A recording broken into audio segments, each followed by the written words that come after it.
జై మార్కండేయ.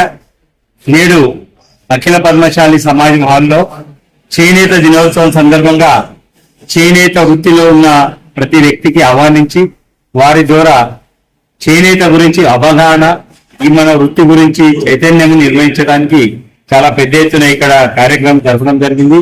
ఇందులో ముఖ్యంగా మన సమాజం అధ్యక్షులు, మన సమాజ ట్రస్టీలు, సమాజ పదాధికారులు, వివిధ చేనేతకు సంబంధించిన వృత్తిపరులు ఎవరైతే ఉన్నారో ఉద్యోగస్తులు వాళ్ళందరికీ ఇక్కడికి వచ్చారు. వారందరికీ పేరు పేరున నా యొక్క ధన్యవాదాలు.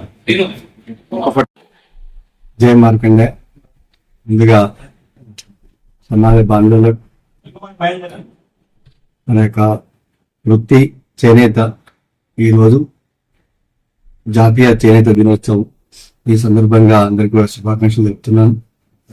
ఈరోజు మన యొక్క పద్మశాలి సమాజ భవనంలో చక్కటి కార్యక్రమం ఏర్పాటు చేయడం జరిగింది. ఇందులో చాలా పెద్ద సంఖ్యలో మన యొక్క సమాజం యొక్క పదాధికారులు, సమాజ బాంధవులు పాల్గొన్నారు. అందరి ఒకటే ఆవేదన ఉండే ఈ యొక్క చేనేత వృత్తిని, ముఖ్యంగా దీనిపై ఆధారపడినటువంటి మన యొక్క పద్మశాలి కులం ఆర్థికంగా ఎదగడానికి ఏ విధంగా మనం ముందుకు వెళ్ళాలనే ఆలోచన చాలా చక్కగా చేయడం జరిగింది. ఈ సందర్భంగా ఏ వృత్తి రాణించాలన్నా ఏదైనా కానీ ఒక వృత్తి భారతదేశంలో వృద్ధి చెందాలంటే దానికి ప్రభుత్వాలు, కేంద్ర రాష్ట్ర ప్రభుత్వాలు తప్పకుండా సహకరించాలి. కాబట్టి ఈ సందర్భంగా మేము అందరం గమనించింది ఒకటే, ఈ వృత్తి చాలా వృద్ధిలోకి రావాలని అంటే ప్రభుత్వం ఏదైతే జిఎస్టీ విధించిందో దాన్ని రద్దు చేయాలి.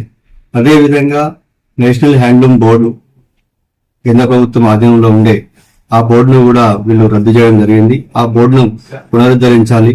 పత్తి బోర్డును కూడా పునరుద్ధరించాలి. అదేవిధంగా చేనేత వృత్తులపై ఆధారపడిన వాళ్ళందరికీ కూడా ప్రభుత్వం సబ్సిడీ ఇచ్చి ఈ యొక్క వస్తువులను కొనే విధంగా వాళ్ళు ప్రోత్సహించాలి. ముఖ్యంగా కేంద్ర రాష్ట్ర ప్రభుత్వంలో ఒక బట్ట విషయం తీసుకున్నట్టయితే ఎంతో ప్రభుత్వ పరంగా కూడా ఎంతో ఈ యొక్క బట్టలు అవసరం ఉంటాయి. కానీ వాళ్ళు ఈ బయటికి వెళ్ళి ఇంపోర్ట్ చేసుకోవడం, అదేవిధంగా తక్కువ ధరకు వచ్చిన వాటిని కూడా వీళ్ళు కొనడం వలన వృత్తి వాళ్ళకి పని లేకుండా పోతుంది.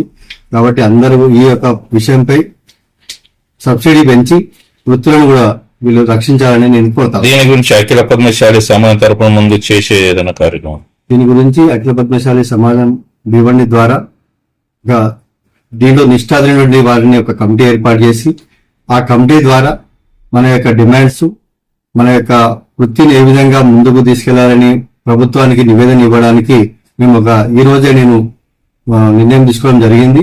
ఒక నైపుణ్యమైన కమిటీని ఏర్పాటు చేస్తున్నాం.